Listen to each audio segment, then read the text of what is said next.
Bismillahirrahmanirrahim. Paslun ari ieu teh hiji pasal yajib wajib naon saum Ramadana puasa dina bulan Ramadan. Bi ahadi umuri khamsatin kusabab salah sahijina tina 5 perkara. Ahaduha ari salah sahijina itu khamsah eta bi kamali Sya'bana kusabab sampurnana bulan Sya'ban. Salasina tegasna 30 naonana yauman poena.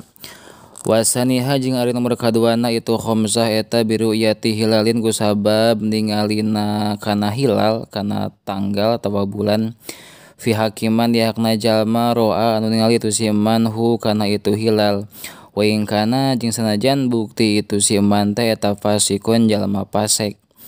Wasalisuha jeung ari nomor katiluna itu khamsah eta bisubutihi tumetepna itu hilal bihakiman dihakna jalma lam yaroh anu henteu ningali itu si eman hu kana itu hilal bi adli syahadatin ku adilna persaksian. Warabiuha jeung ari nomor kaopatna itu khamsah eta bi ikhbari adli riwayatin ku sabab aya bejana ti jalma anu adil riwayat mausukin anu kapercaya bihi kana itu riwayat sawaun waqa'a sarawe tumiba fi qalbin dina hate naon sidquhu benerna itu riwayat amla atawa henteu itu sidqun goiru masukin atawa berita ti jalma anu henteu kapercaya bihi kana itu riwayat wa in waqa'a lamun wae tumiba fi qalbi dina hate naon sidquhu benerna itu riwayat. Wa khamisuha jeung ari nomor kalimana itu khamsah eta bidoni duhuli Ramadana kusabab aya sangkaan geus asupna bulan Ramadan bil ijtihadi kuladang ijtihad piman di jalma istabaha anu saliru alaihi ka itu si eman naon dalika itu duhuli Ramadan.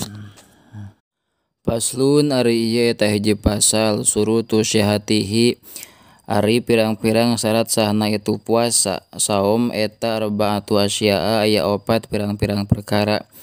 Al-Islamu tegasna kahiji Islam wa aqlun sareng kadua berakal wa nikaun sareng katilu bersih min nahwi haidin tina saumpamana haid wa ilmun sareng kaopat apal nyaho bi kaunil waqti kana kabuktianana waktu qabilan eta anu narima li saumi kana puasa. Paslun ari ieu teh hiji pasal surutu wujubihi ari pirang-pirang syarat wajibna itu saum eta khamsatu asya'a aya 5 pirang-pirang perkara. Al-Islamu tegasna kahiji Islam wa taqlibu sareng kadua kataklib wa itaqatun sareng katiluna kaduga wa sihatun sareng kaopat nasihat wa iqamatun sareng kalimana aya di lembur mukim. Faslun ari ieu teh hiji pasal arkanuhu ari pirang-pirang rukunna itu saum eta salah satun aya 3 salah satu asya'a aya 3 pirang-pirang perkara. Niatun tegasna kahiji niat lailan dina waktu peuting likul yaumin pikeun saban-saban poe fil fardi dina puasa fardu wa tarku muftirin jeung kadua ninggalkeun kana sakur-sakur perkara anu mantak ngabatalkeun kana puasa. Zakiron anu inget muhtaron tur pamilih sorangan goiri jahilin anu henteu bodo ma'durin anu diuduran wa soimun jeung katilu jalma anu puasana.